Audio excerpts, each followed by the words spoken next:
Hi, we're writers from Ontario, jet-lagged writers from Ontario. Yes, and happy to be in Vancouver. Having a very good time in Vancouver. My name is Laurie Fraser, and I wrote a book called The Word Not Spoken. My name is Ava Homa, and I wrote a book called Echoes from the Other Land. And I'm a freelance journalist, and I also recently published a short story called Lullaby. Thank you, because it's Lullaby that I want to talk about. Awesome, go ahead. I read, the very beginning, the first couple of paragraphs in Lullaby were so intense. It's such an intense way to start a short story.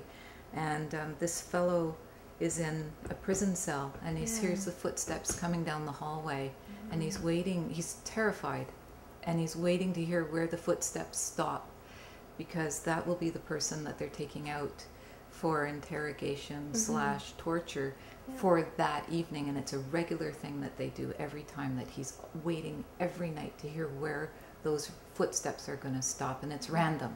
It's random. How terrifying that is. And anyways, it really affected me because it was so intense, and I wonder how you came to know about that and to write something like that. Your comment is pretty amazing. I'm kind of flattered knowing that the story was powerful, but it worries me that it made you stop reading. I hope you'll be able to go back to it. Yeah, I'm flattered to hear that.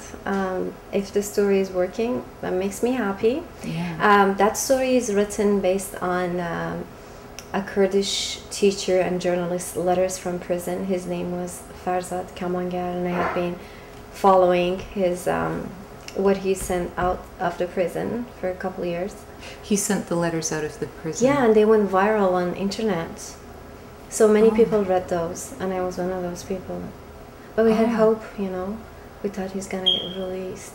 And the day that I heard on the radio, and I'm spoiling the story for the audience, but it's still worth reading. The day I heard on the radio that he got executed, I couldn't stop crying, and it was strange because he's in the first Kurd who's executed by the Iranian government. He's in the last either, but the way he affected me was very strange. I think because of his letters, you feel that you know someone when you read. It's strange. That's right. Yeah, so.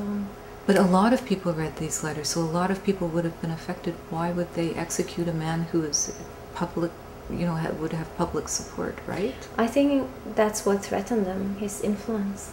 Oh, they had to get rid of him because of this. I can't certainly say that's the only reason, but... So how did you come to write about the inside of a jail? Did you know enough about it from the letters? Did you... Well, I have been very curious about knowing what's going on in Iranian prisons for years. So I've been doing some research on it, interviewing ex-prisoners and all that. I had to make up some stuff, but I also wanted to be as real, as loyal to reality as possible. And it was tense for me too. It was really hard on me, but I just felt that I had to do it.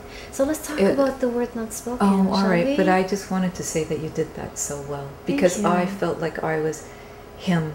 I felt so scared for him, and also I felt, the guilt too. That how could you be relieved that someone else is going to go through what you? And so just that. How complicated and awful it was. But yeah, great writing. So The Word Not Spoken, I really couldn't put it down.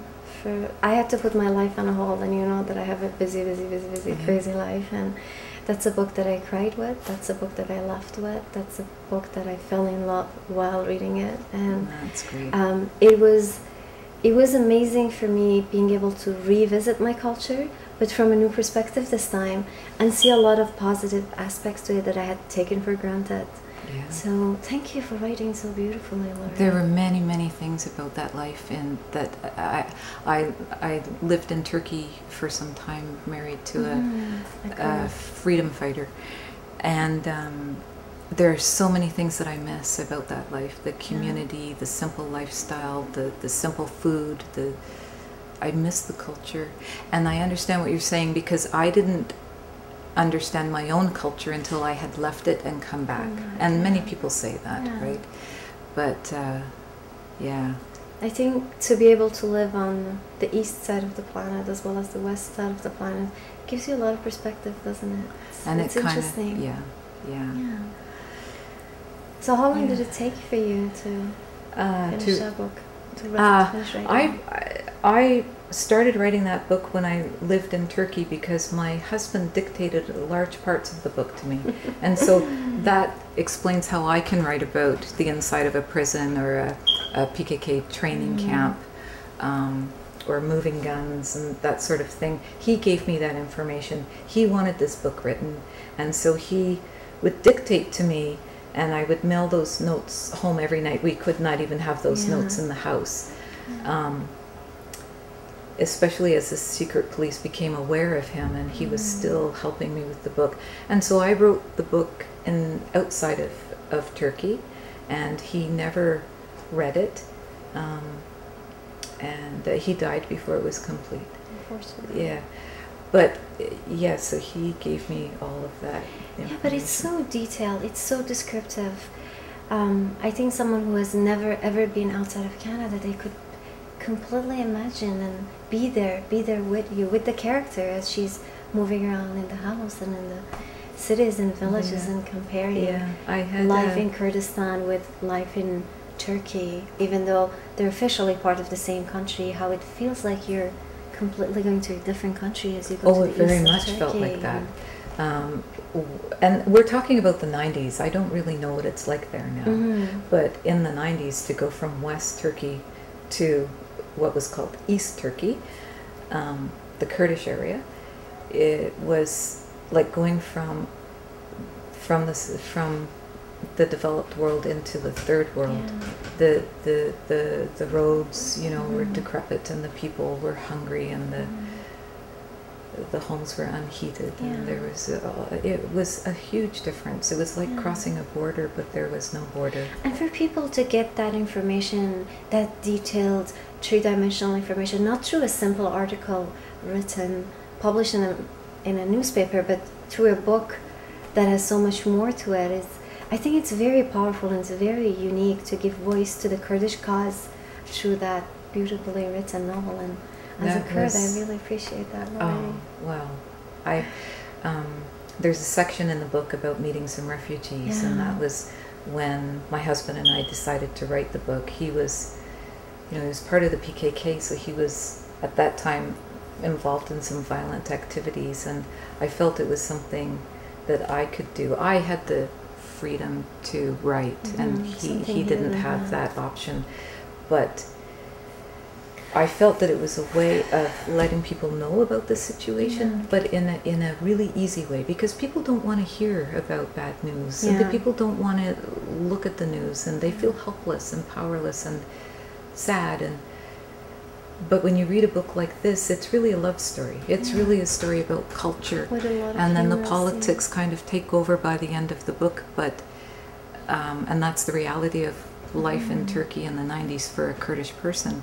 But yeah, the idea was to get that out in a friendly way, an easy way to get the information, because Western people are reading this book for the love story and the culture, but then they learn it a little bit more. So how was the event yesterday? Oh my goodness, we had so much fun. It was amazing, wasn't it? Oh, and it's been really good to connect with you. And I've said a couple of times that was one of the best days of my life, and I really mean that. We had a huge turnout. For me to read to a Kurdish audience after all of these years, that was my goal. That was our goal from the beginning. Such a supportive crowd. I was so impressed. And the singer Nadia was lovely. Yeah, she was amazing. Yeah. So it was Kurdish great. House in Vancouver. Thank you. Yes, we want to thank Kurdish House and Shwan, Chausheen. Been amazing. Yeah, and also we've connected, which has been really good too, and I think that will only benefit the Kurdish it's very different struggle, I would say. Different to be in touch with someone through emails, supposed to see sitting right next to them and having a conversation. It's been amazing. I feel like I discovered you. I think you sort of did. Thank you for your help. Thank you. Okay, well, good night.